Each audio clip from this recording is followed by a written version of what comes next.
Hola, ¿cómo están amigos de Auditando y Controlando? Bienvenidos a un nuevo capítulo. El día de hoy estoy muy contento y la verdad que aprecio mucho el tiempo que nos regalan nuestros invitados. El profesor Félix Cárdenas, que ya lo conocen, que nos acompañó por ahí en el capítulo 43 más o menos, hablando de gestión de riesgos para fusiones y adquisiciones. Bienvenido Félix una vez más. Gracias. Y Luisa Alemani, que es una invitada nueva, que esperemos que la tengamos por aquí muchas veces, ya sea aquí en persona o a distancia, porque tiene temas bien interesantes. El día de hoy les queremos platicar del libro que por ahí se ve, Financiando el Futuro. Son coautores con una persona más, el doctor Joe Andreoli. Así es. Y se trata de cómo es todo el proceso que siguen las empresas, sobre todo los emprendedores, para poder hacerse recursos y de ahí potencializar sus empresas, ¿verdad? Entonces, bienvenidos. Gracias. Me gustaría para empezar que nos digan un poquito acerca de ustedes, de manera personal, académica, profesional, lo que nos quieran compartir para que la gente sepa con quiénes estamos hablando. Empezamos con Luis. Pues muchísimas gracias, Héctor, por invitarnos a estar contigo en este episodio del podcast. Soy profesora actualmente en la London Business School y llevo todo el área de emprendimiento y capital privado. En la parte de capital privado tenemos tanto la parte de capital emprendedor como más la parte de private equity, deuda también para empresas de rápido crecimiento. Y mi formación, estudié en Madrid, soy madrileña, y luego hice un MBA en Stanford y llevo dando clase muchos años, aunque antes de esto he trabajado en el mundo corporativo en distintas empresas. Lo último que hice fue trabajar en el campo del capital riesgo. Muy bien, bienvenido, muchas gracias por Gracias. estar aquí con nosotros. Y muy rápido, Félix, una recordadita para... Pues Héctor, tuve el privilegio de ser tu profesor en alguna clase de tu MBA, entonces te recuerdo con mucho cariño y muy curiosa tu mente, siempre queriendo aprender más, y esos son muchos recuerdos. Y en mi caso, soy un emprendedor vía adquisiciones principalmente. Sin embargo, cada año sigo invirtiendo como ángel inversionista, principalmente en startups de mis exalumnos, 2-4 empresas al año. Y tuve un fondo de venture capital muy pequeño, era de $25 millones. Entonces, pues como lo vamos a discutir, los management fees no dan suficiente para tener una infraestructura adecuada. Entonces hay momentos en el que dices, voy a hacer esto solamente, en lugar de correrlo 10 años, me lo voy a correr por 4 años, y bueno, lo que invertimos y realizamos. Y como de tu conocimiento, mi doctorado fue con enfoque en Corporate Venture Capital, y hoy día seguimos apoyando mucho a los corporativos para que sean parte importante del ecosistema, tanto como inversores, anclas de crecimiento, mitigando los riesgos comerciales y tecnológicos, y salidas, potenciales adquirientes. Y muchas gracias por invitarme. Al contrario, gracias a ustedes por estar aquí. ¿Qué los motivó a escribir este libro? Platíquenos un poquito del origen. Pues bueno, en mi caso fue porque empecé a dar clase en esa Business School en Barcelona. Cuando terminé mi doctorado empecé a dar clases sobre este tema de las finanzas para emprendedores, pero no había libro. Entonces yo usaba pues, artículos de prensa, algún capítulo de algún libro de finanzas que tocaba temas más de financiación de la innovación, pero realmente no tenía material y lo iba preparando yo. Y un día pues conocí a otros profesores que estaban en la misma situación y un poco animados por el movimiento nocturno decidimos ponernos en marcha y escribir un libro. Hicimos un primer libro enfocado en el mercado europeo y a partir de ahí pues la cosa fue creciendo y contacté con el TEC de Monterrey porque pienso es la universidad más innovadora y más emprendedora de Latinoamérica, o una de las más. Y ahí fue cuando entré en contacto con Félix, que también vio que había una necesidad del mercado, pero te lo paso a ti para comentar. Claro, yo igual, el libro se llama el original Entrepreneurial Finance, y yo era fan porque es un libro que me gustó mucho, que combina temas de prensa, de grandes medios muy serios, de comunicación, temas de experiencia de practitioner. Eso me hizo suma, como sabes, mi perfil me encanta la academia, pero mucho llevarlo a la práctica, ¿no? Entonces eso me encantó, y de los capítulos, que eran como unos 16 capítulos, yo utilizaba unos 8 capítulos de ese libro y los tropicalizaba, que es como le llamamos nosotros, ¿no? Pero me encantaba porque el libro te viene de autodiagnóstico para de alguna manera responder ciertas preguntas, que tú veas lo que yo le llamo el ignorance management, que tú te empiezas a dar cuenta qué es lo que no sé. Y eso fue el descubrir para muchos de mis alumnos, y un día recibo un correo electrónico de un amigo que tenemos en común, Luisa y un servidor, y para no marearte mucho, pues yo estoy muy enamorado de este tema, y como es tú sabes, uno de mis dichos es conectar la cabeza, el corazón y la cartera, y dije, sí o sí vamos a sacarlo adelante. Y me da gusto que me hayan seleccionado porque Job y Luisa tuvieron varios candidatos y me invitaron. Estoy muy contento. Padrísimo. Bueno, como saben, ya les expliqué hace ratito, el perfil del podcast es gestión de riesgos, tema de controles, cumplimiento normativo y auditoría, el tema de vigilancia. Vamos a abordar el libro desde esta perspectiva. En principio me gustaría preguntarles cuáles son los principales retos o problemas a los que se enfrentan los emprendedores cuando sale la idea, así como dices, al calor de una buena noche de parranda, dos amigos dicen vamos a hacer esto, al día siguiente se vuelven a hablar y empiezan una aventura, ¿no? Pero entonces normalmente es como que la parte técnica, romántica de lo que sabemos hacer y queremos hacer, pero todo lo que está alrededor pues no necesariamente es de nuestro conocimiento como emprendedores. Entonces, una vez que empieza todo esto a materializarse, ¿cuáles son esos primeros retos o problemas a los que se enfrentan? Mira, yo creo, Héctor, tú me conoces, a mí me gusta bad news first. Siempre va a haber malas noticias, es normal en el emprendimiento, y hay the good, the bad and the ugly. En ese sentido, es muy importante que para los emprendedores estén conscientes que lo más importante en las etapas tempranas, bueno, siempre es tu reputación, tu marca. Sabemos que ha habido algunas startups muy escandalosas de Silicon Valley que tienen que ver con el tema de la sangre y que pueden diagnosticar una bola de cosas, y hay inclusive programas en Netflix que los puedes ver. Y lo primero es, en temas de riesgos, ¿verdad? Es ser muy selectivo con quién te asocias, porque comúnmente están las 3 H's en los emprendimientos, ¿no? Está el hacker, que es el que sabe hacer código o mover el microscopio. Está el hackler, el de las ventas, ¿no? También. Y también es muy importante que haya esa figura también de liderazgo hacia la visión de la empresa. Entonces, cuando estés en esta primera, digo yo, mesa de 3 patas, ¿con quién te estás asociando? De los principales riesgos que hay es el tema de Team Dynamics. Entonces, es bien importante que tengas idealmente complementarios, idealmente va a haber fricciones. Yo con Luisa y Job en el camino de las 20 decisiones, yo estaría de acuerdo con 16 de ellas, y de 4 no, y a veces Luisa ponía su posición fuerte, y fuimos emprendedores para sacar esta obra.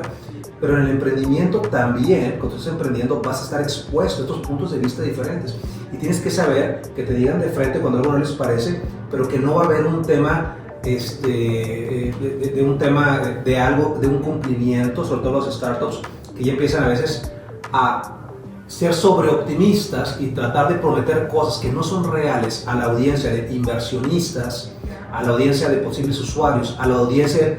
Los startups requieren 3 cosas: capital, talento, ¿verdad? Y clientes, comúnmente. Entonces hay que ser bien cuidadosos hacia adelante en cómo vas mitigando este tema que es muy cualitativo, vamos a ponerlo de esta manera. Luego vamos a entrar a tener más detalles de gobernanza y shareholders agreement y otras cosas, pero esto, te quiero decir, es un tema más filosófico. ¿Quién más socio y las dinámicas que van a haber en el equipo?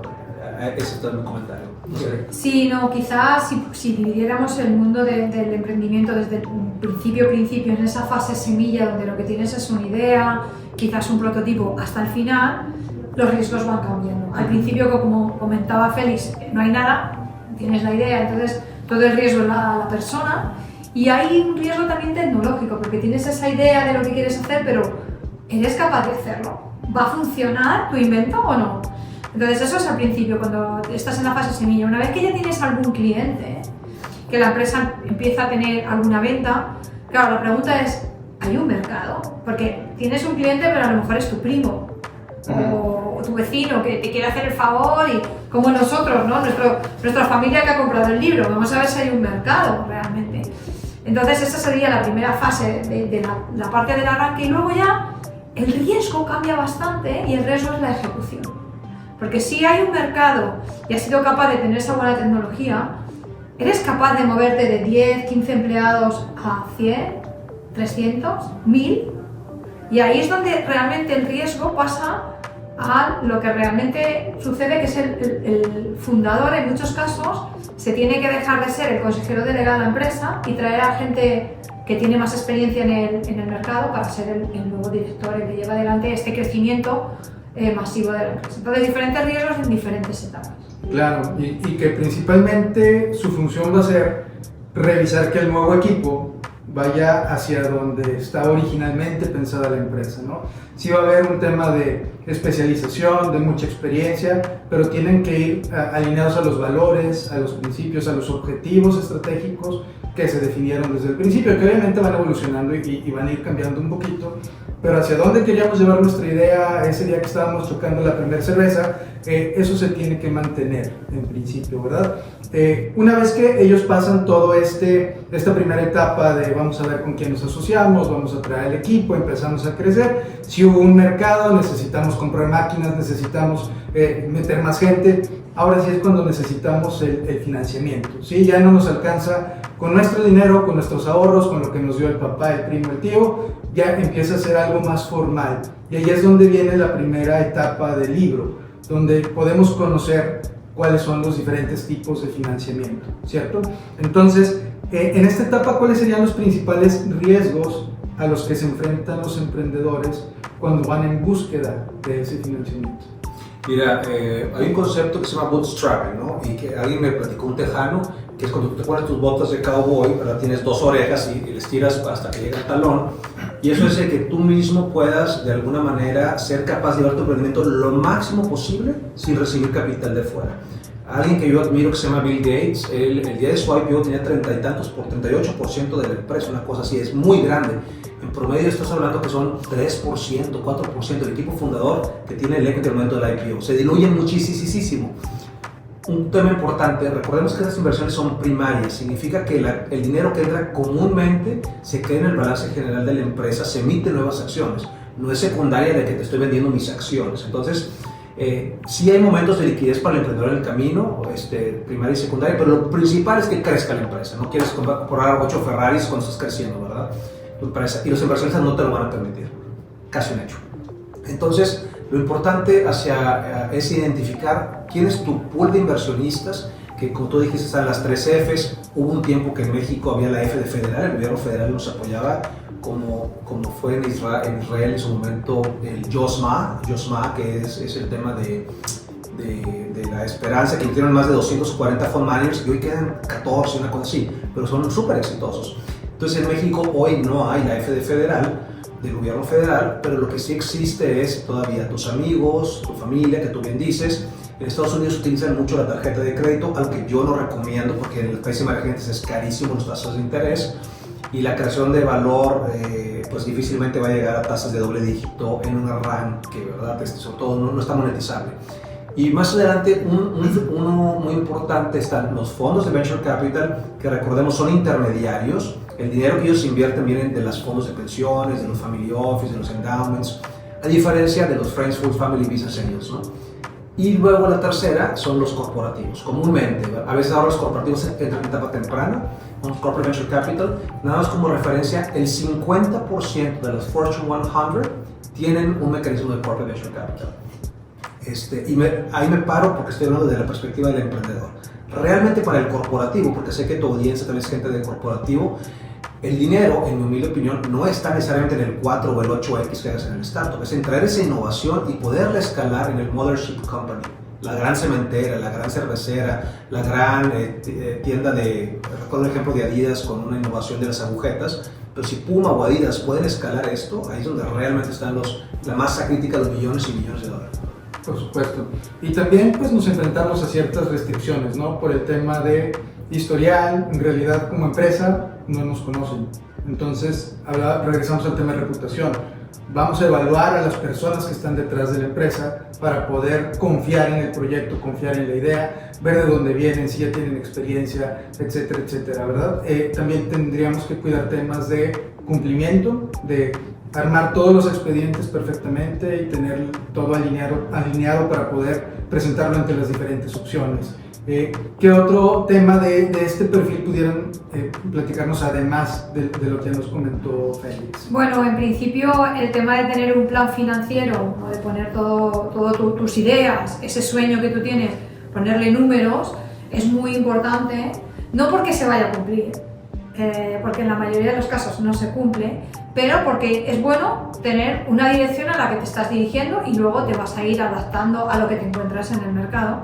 Sobre todo es muy importante saber cuánto dinero necesitas y cuándo lo necesitas. a veces nos encontramos algunos emprendedores que te dicen, no, es que yo necesito 3 millones. Bueno, vamos a ver, ¿qué tienes ahora? No tienes nada, tienes un PowerPoint, tienes una idea. 3 millones, ¿cuándo lo necesitas? Bueno, no sé, pues ¿cuánto te hace falta ahora para conseguir un prototipo, un primer cliente? Tanto es muy importante esa disciplina de poner los números que luego van a cambiar, se van a ir adaptando en función de lo que encuentras en el mercado y saber la necesidad y cuándo la necesidad sucede. Y luego, otro riesgo que quizá yo comentaría muy importante es también como un emprendedor saber dentro de la multitud de fuentes de financiación que hay para este tipo de emprendimiento, cuál es la más adecuada en función de la etapa que estás. Y a quién te tienes que acercar en cada momento, porque a lo mejor te vas a acercar al Venture Capital al principio de todo, cuando el Venture Capital no quiere hablar contigo, y a lo mejor el que te viene mejor al principio es un corporativo que te puede acceder a clientes o un ángel inversor que tiene unos contactos en el mundo empresarial que te van a abrir cuentas. Entonces, eso también es un riesgo, no saber por dónde empezar y coger la fuente de financiación equivocada. Totalmente. Y algo que yo agregaría también es importante que aprendan a hablar en términos de lenguaje de riesgos. El riesgo, hablar de riesgo no es malo, al contrario, te abre la mente para saber cuáles son las situaciones que podrían limitar tu capacidad de lograr todo lo que estás haciendo. Si hablamos de un plan financiero, es porque ahí me va a permitir modular mi apetito al riesgo, me va a permitir saber hasta dónde me puedo endeudar, me va a permitir tener esa visibilidad de situaciones financieras, operativas, comerciales, de todos los ámbitos que necesito evaluar para poder llevar mejor fundamentado todo mi pitch de venta con quien vaya a pedir el financiamiento. Entonces, es algo que yo creo que necesitamos mejorar, profundizar en las escuelas, donde van a los MBAs, donde van a todos los tipos de maestrías, decirles que existe la gestión de riesgos, que tienen que hacerla todos los días y que no es un trabajo adicional al que hacen. Más bien es trabajar con esa mentalidad de que tenemos que ir gestionando todos los riesgos, poniendo controles, que esto no nos va a limitar el poder hacer negocio, sino que los hagamos tan flexibles como se pueda, pero con la mayor seguridad para no quedarle mal al que está poniendo el dinero. Yo no sé si estás de acuerdo con lo que voy a decir. Claro. Si no estás de acuerdo, genial, porque sí, se haga el debate. Pero en mi experiencia, los emprendedores son over-optimistic, no son muy optimistas. ¿Por qué? Porque si no lo fueran, no emprenderían, para empezar. Y no ven los riesgos, siempre ven las oportunidades. Un riesgo es una oportunidad. Esto no funciona, esto es una oportunidad de mejorarlo. En cambio, es el inversor el que en ese diálogo con el emprendedor, y puede ser un ángel inversor, puede ser una aceleradora, puede ser un capital riesgo o capital emprendedor, en esa conversación es cuando le empieza a decir, oye, ¿has pensado que la producción que dices tú que va a pasar en 6 meses a lo mejor se te retrasa un año? ¿Has pensado que esa materia prima que dices que vas a conseguir de Estados Unidos, que a lo mejor te ponen aranceles y te va a costar más cara? O sea, es como ese balance entre la persona que lo ve todo como muy bonito y el inversor que le hace reflexionar, y por eso yo creo que este tándem emprendedor-inversor en las finanzas de emprendedores es tan importante. No sé si estás de acuerdo, porque el banco no va a jugar ese rol, pero siempre hablamos de que aquí hay un capital que pone no solo dinero, sino un valor añadido. Y esos riesgos es parte de ese valor añadido. Mira, yo soy muy crítico y amo la academia, si no no estaría en esto, pero yo a mis alumnos les digo, mi corazón es color azul, Tec de Monterrey llega de Business School, pero les digo, para mí hay 3 niveles de emprendedor. Medalla de bronce es el que ve las oportunidades, solamente ve oportunidades. Medalla de plata es el que ve los riesgos. O sea, ya estás hablando de un emprendedor que va a tener casi un rol fiduciario para cuidar mi dinero como inversionista, porque él o ella están siendo capaces de identificarlos y de mitigarlos. Y la medalla de oro es el que sabe ejecutar. O sea, si tienes esos 3 y tú como hay una, a veces lo digo de una manera casi peyorativa, que les digo, no sean flojos, porque digo, you have to know your numbers. Cuando yo te estoy entrevistando, si no me sabes, no se van a cumplir los números, pero me está hablando de una estructura mental de que él o ella es la responsable de entender el free cash flow, el tema del estado de resultados, balance ya lo veremos más adelante tal vez, pero sobre todo estos elementos que, como decimos, yo le digo a mis amigos, yo no invierto contigo si no me compruebas cuál es tu presupuesto de 18 meses y que vas a estar tranquilo, que vamos a levantar el capital para 18 meses, porque yo no te voy a poner ni $1 si es para 2 meses. Necesito tener certeza, o sea, te hago un soft commitment, escrito una cartita, un email, para que lo puedas mostrar con la comunidad, que yo voy a invertir contigo $40,000 por poner el número. Sí, solo sí, levantas los 800,000 que tú necesitas. Si no, no. Porque es un tema de riesgos, es un tema de que no quieres un emprendedor que esté todo el tiempo pensando en fundraising, cuando tiene que enfocarse a identificar y mitigar el riesgo tecnológico y comercial. Esos dos el principio. Correcto. Principalmente. Sí, y es bien importante, como decías, ese contraste de ideas, porque quien cuida el dinero, quien tiene esa obligación de cuidar el patrimonio que se va a invertir, necesita de la persona que visualice las oportunidades y que cuando le plantees diferentes escenarios, te presente diferentes soluciones. Entonces, así es como va madurando el perfil del empresario. Cuando ya identifica, asume, entiende que van a haber muchas situaciones adversas y que va a tener que desarrollar soluciones para que, independientemente de esas situaciones, va a salir adelante con lo que está haciendo. Muy bien. Sí, una cosa que es muy interesante también es el tipo de emprendedor en función de la situación de la economía.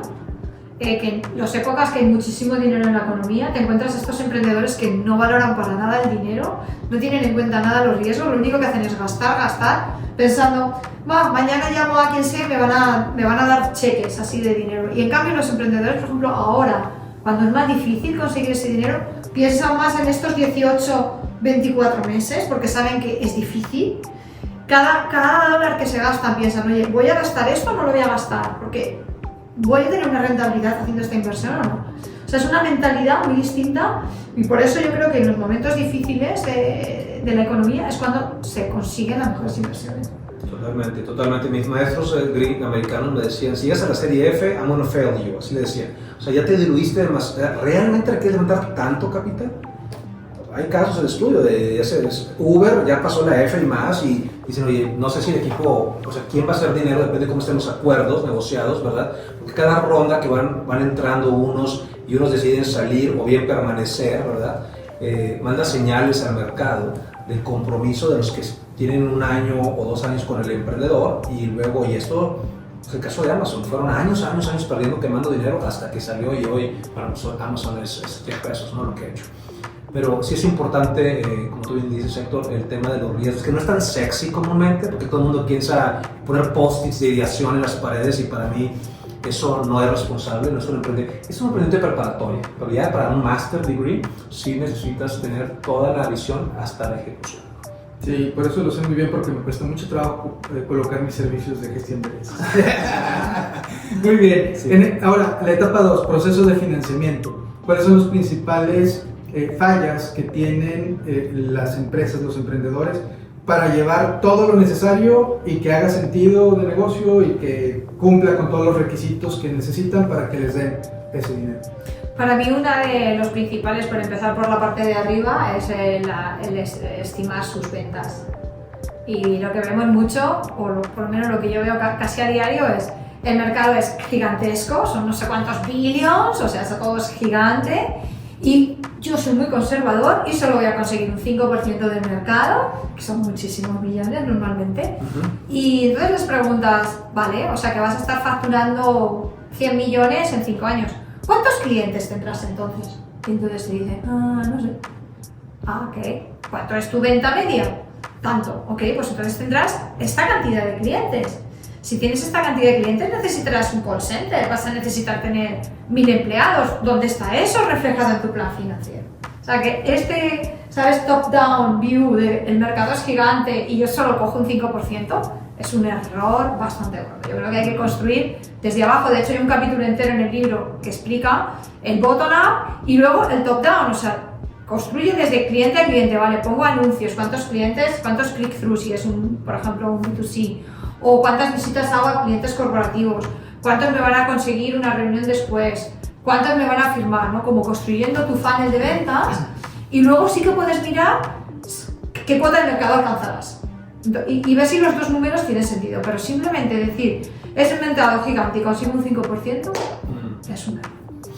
Como también mencionabas tú hace un momento el lenguaje que hablan no estamos hablando del lenguaje del español y del inglés, sino el lenguaje, el léxico, el jargon, la industria y los mecanismos. Por ejemplo, me ha tocado ver tristemente que alumnos míos están en etapa semilla y ya el 80% de sus acciones las tiene un ángel inversionista.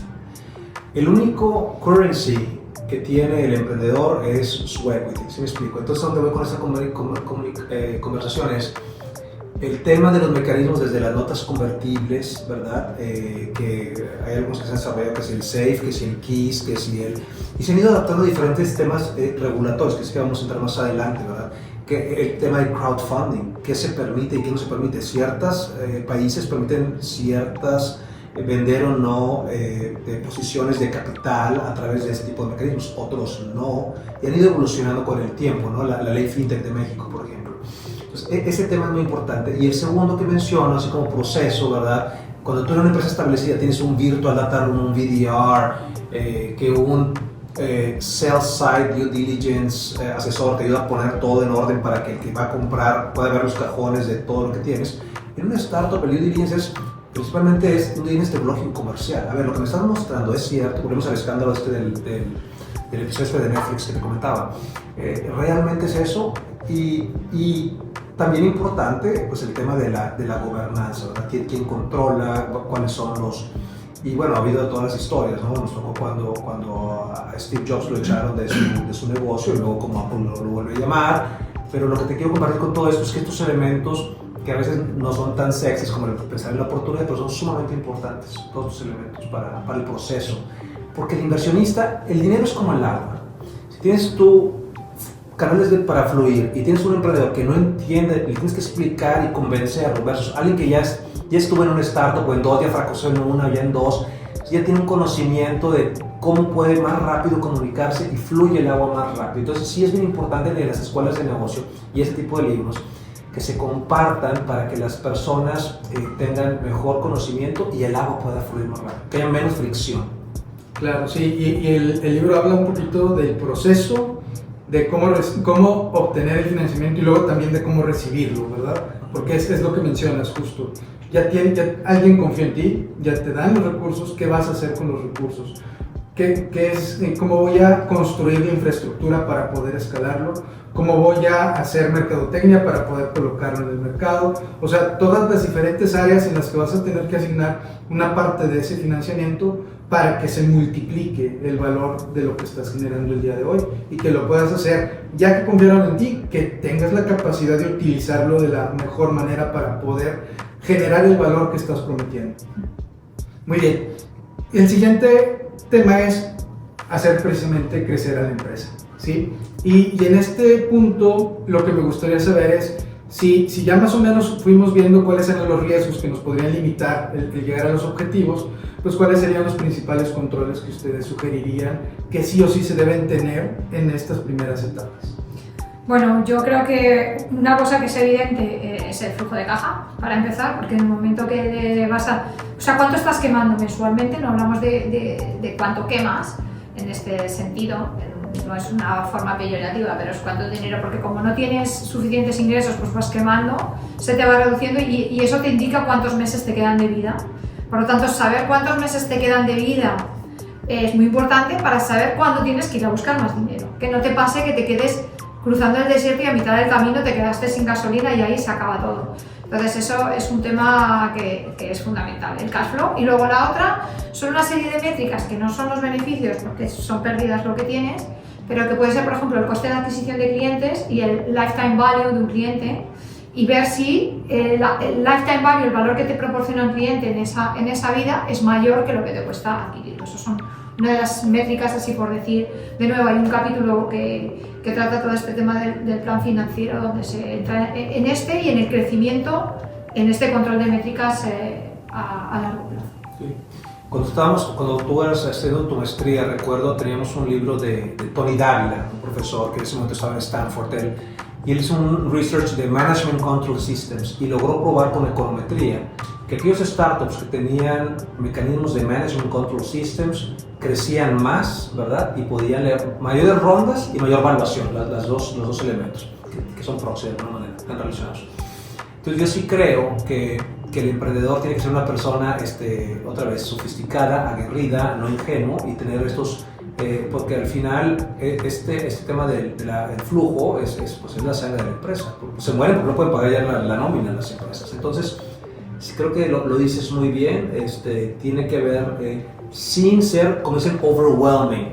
O sea, no estamos hablando de una empresa listada en bolsa ahorita. Es una empresa que tiene que ser ágil, enfocada a vender. Eso es lo más importante. O sea, no queremos, con todo respeto, sabemos contadores aquí, no queremos 8 contadores públicos operando la empresa. Queremos a alguien comercial, ¿verdad? Que esté empujando, y alguien de estratega. Pero sí es importante tener los controles. Porque si fuera tu propio emprendimiento, tu propia pastelería, pues haz lo que tú quieras. Pero estás hablando que aquí estás manejando el patrimonio de otras personas y de tus jugadores. Es importante. Sí, a mí mi experiencia de auditor es bien diferente. Empecé en 2 Big Four como auditor externo. Llegabas, dejabas tus recomendaciones, te das la vuelta, te ibas y regresabas a ver que las corrigieran. Después estuve 10 años como auditor interno dentro de una empresa y allí se prendió la bomba y bueno, ¿y ahora qué vamos a hacer? Entonces, sí es diferente el cómo desde el punto de vista de los órganos de vigilancia, como es auditoría interna, cumplimiento normativo, etcétera, tienen que poner en la mesa todas esas situaciones, pero también tienen que ayudar a ver opciones de cómo lo resolvemos, porque al final del día se trata de ir a meter goles. Si te la pasas nada más defendiendo, lo más que puedes acceder es a un empate a 0, donde en realidad pues sumas un puntito, pero no es tan relevante. Necesitas ir a meter goles y eso necesita un poquito de abrir el apetito de riesgo y empezar a medir, ok, cuando pase esta situación, ¿hasta dónde le vamos a dar? Ok, cuando brinca de aquí, ¿quién más tiene que autorizar? Metes autorizaciones. Oye, pero esto no lo puede hacer la misma persona, segregación de funciones. Entonces empiezas a armar toda esa estructura. Como dices, si somos poquitos, pues a lo mejor una misma persona va a hacer varias actividades, pero tiene que estar rindiendo cuentas de lo que está haciendo. Tiene que haber documentación, tiene que haber evidencia, trazabilidad de las operaciones. Todo eso ayuda a que realmente se empiece a materializar de una buena forma el resultado de la empresa y entonces podemos pensar que está creciendo y que está creciendo de una manera confiable para que siga teniendo esa característica que vio el que te entregó el dinero de financiamiento y que puedas seguir accediendo tanto con él como con otras instituciones por más dinero. Muy bien, y el otro capítulo, la otra etapa es pues las rutas alternativas de financiamiento, ¿verdad? Cuando ya tenemos un tamaño suficiente, pues no quedarnos con una sola visión de cómo podemos obtener el dinero. ¿Qué otras rutas alternativas tenemos para poder seguir empujando lo que ya va funcionando bien? ¿Quieres arrancar? Bueno, las rutas alternativas, si estamos en una fase más tardía, evidentemente ya puedes empezar a mirar deuda. Que no es la alternativa en las empresas normales, es lo normal, pero en este caso es alternativo porque te estás financiando con equity y en un momento dado, si ya tienes un cierto tamaño, puedes ir a buscar esta deuda. Deuda que no es como la deuda clásica. También hay líneas de working capital muy interesantes y muchas empresas de nueva creación se están financiando también con fintechs, con todo esto de vender, por ejemplo, tus cuentas a cobrar de clientes o ir buscando plataformas de crowdfunding y demás, también es una buena alternativa. Fíjate que lo que impulsamos aquí también, Héctor, lo complemento con Luisa, tratamos que, al menos aquí en Monterrey, que hay muchas empresas corporativas que les decimos, compren emprendimiento, compren emprendedor, pero en lugar de que tus credit terms con ellos sea a 90 días, págales en 2 semanas, en 1 semana, o sea, que se puedan financiar de un ciclo de conversión de efectivo sano, ¿verdad? Y trata de pagar a tus proveedores, ahí sí págales a 6 meses, pero recibe el dinero pronto, ¿no? Porque entonces ahí cada dólar de crecimiento, si tienes un bonito ciclo de conversión de efectivo, vas a poder crecer. El ejemplo, como yo digo, el de los Oxxos, que hay un Oxxo en cada esquina porque yo pago ahorita la Pepsi y de ellos le van a pagar a Pepsi quién sabe cuántos días después. Entonces puedes ir creciendo sin mayor inseguridad. Entonces el modelo de negocio, sobre todo el tema de los flujos y los márgenes, esos 2 elementos, esas variables, tiempo y rentabilidad. Porque si no, si tienes buena rentabilidad y tu cliente no te da esos credit terms, pues te volteas con un factoring, con un banco y pues dame un descuento, cóbrame unos puntos porcentuales, pero dame el dinero hoy y puedo seguir operando. Entonces, ese nivel de sofisticación, por eso decía hace un momento, hacemos falta mejores emprendedores. Porque esto no se lo puedes dejar al ángel inversionista. El ángel va a ayudar y el fondo de Venture Capital. Pero la idea es cuando el agua va a fluir más natural, cuando tienes ese nivel de emprendedores, que este libro de verdad les va a ayudar mucho. Eso es lo que yo siento. Y que justo esa parte creo que va en la tercera pata que mencionabas al inicio. Ahí es donde viene, sí, hay que ver misión, visión, todo eso, pero también en la parte de control. O sea, es quien ayuda a que los que están haciendo el producto, el servicio, los que están vendiéndolo, puedan seguir trabajando dentro de un cuadrito donde todos estamos de acuerdo que debemos manejarnos para que sea seguro el seguir haciendo lo que estamos haciendo. Entonces ahí es donde entra a lo mejor no los 8, pero sí un contador, porque yo soy contador, que es quien necesita tener esa cabeza fría y decir, ok, todo suena bien bonito y todos queremos llegar hasta... Sí, pero tenemos que ir estructurando, tenemos que ir organizando, tenemos que ir midiendo, tenemos que comparar, tenemos que contrastar, hacer correlaciones, etcétera, para que esta información te permita saber si necesitas reducir costos, te permita saber si necesitas pedir que te paguen más rápido. O sea, todo eso va de la mano de lo que cada uno va a ejecutar en cada una de esas patitas, ¿no? Y ahí es donde me gustaría meter la quinta etapa, el tema de gobernanza. ¿Cuál es la estructura mínima indispensable que necesitaríamos tener? A lo mejor no con etiquetas de puestos o de áreas o de comités, pero sí a nivel de funciones. ¿Qué funciones necesitamos de la parte de gobierno corporativo que desde el inicio tengamos claras y vayamos respetando como emprendedores? Mira, estos fondos, a diferencia de un ángel o de un family, de un friend, pues es su propio dinero, realmente no tienes un rol fiduciario, es tu dinero y tú sabes lo que es, si lo quemas, si te lo untas y te lo tomas. Pero ya los fondos de Venture Capital sí tienen un rol fiduciario ante los LPs, los Limited Partners. Y estos GPs tienen que, por un lado, lo más importante otra vez es el tema del crecimiento. Estás en el Valle de la Muerte, estamos en el Valle de la Muerte, pero tú lo dices muy bien, sí se requieren estos contadores o auditores que de alguna manera estén vigilando, ¿verdad? No es para que pueda la empresa crecer, porque si los cimientos no están bien, esto se viene abajo. Recuerdo un caso de una startup que vendía en Texas y en Nuevo México, o sea, en Estados Unidos, pero dos estados diferentes, New Mexico y Texas.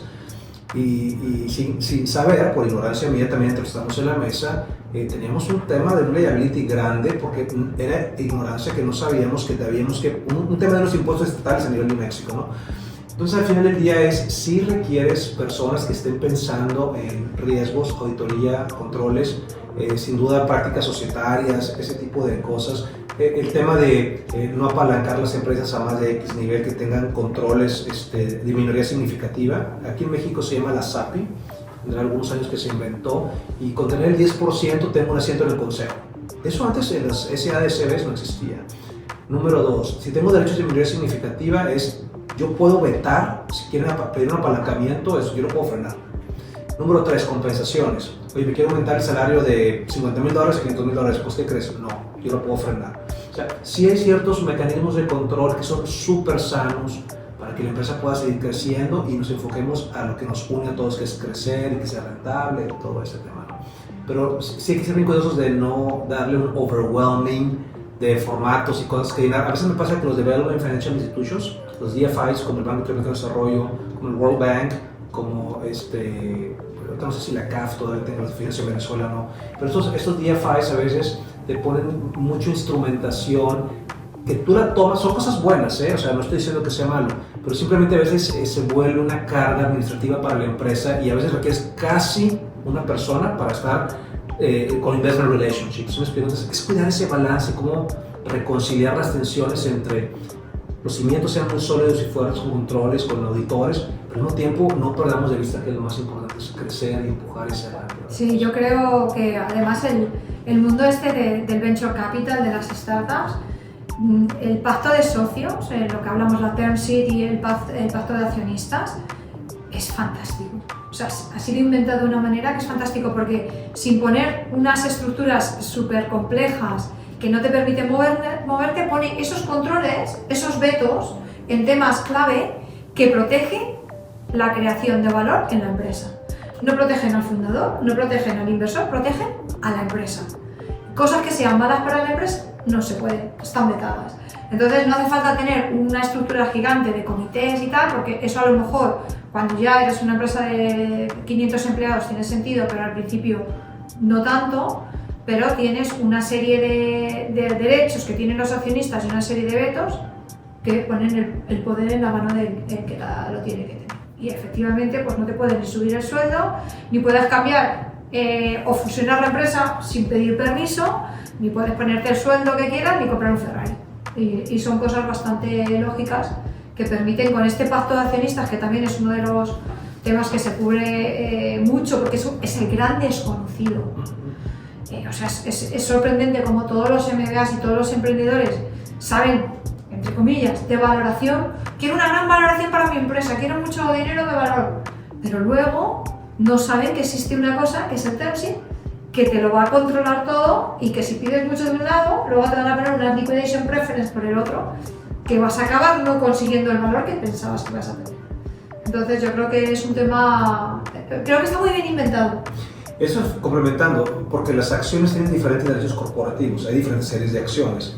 Y está desde el liquidation preferences, que es los inversionistas dicen, yo prefiero tener más cerca en mi seniority, así como desde la deuda está el senior debt y la subordinada. Bueno, acá hay diferentes series de acciones y depende qué invertiste y qué negociaste, es quién sale y cómo sale y para monetizarlo y hacerlo líquido, ¿verdad? Porque puedes tener muchas acciones, pero si no negociaste bien y no cuidas esos elementos, posiblemente no te va a tocar ver los frutos de tanto trabajo.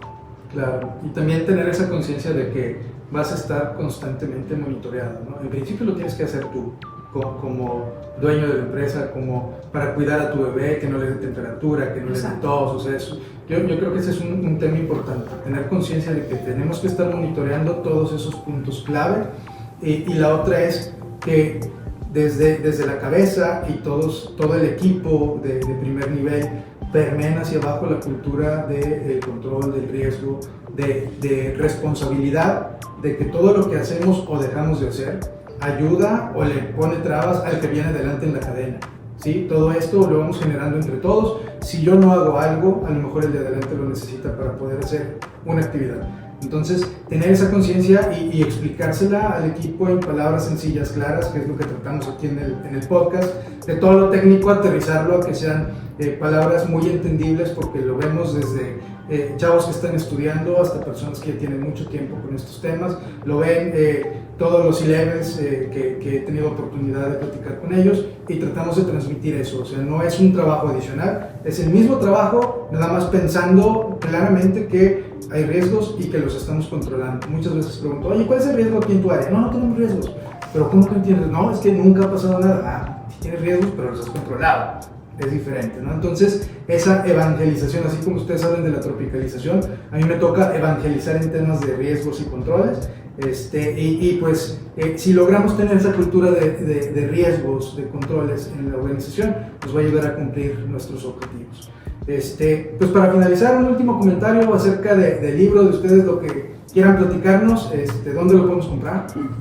Pues aquí tenemos a Spokeswoman. ¿Qué te gustaría decir? Está en Amazon, está en Kindle para hoy. Las versiones que tenemos es de manera digital, está en un precio muy asequible. Y por otro lado, tenemos esta versión que estás viendo aquí, Héctor, que es paperback. Vienen otras versiones más adelante, pero hoy estamos empujando el marketing para estas dos versiones. Sí, no, yo lo único que quiero decir es que realmente es un libro ameno. Es un libro que se disfruta leyendo y que además no hay que leerlo de principio a fin, porque depende de dónde estés, en qué etapa estás como emprendedor o como inversor, puedes ir seleccionando esos capítulos que te interesan. Ahora me interesa pues aprender de gobernanza o de pacto de socios o de plan financiero o de protección de la patente, por ejemplo. Entonces no hace falta que te lo tengas que ver todo, sino dependiendo del momento en el que estás, ir seleccionando las partes interesantes. Y luego que realmente, pues como comentaba antes Félix, estamos hablando de casos prácticos, de datos de la región, de expertos de la región y de académicos de todo el continente latinoamericano, con lo cual yo creo que eso hace que sea muy, muy interesante la lectura. Muy bien, bueno, pues al rato cuenten con mi contribución en Amazon.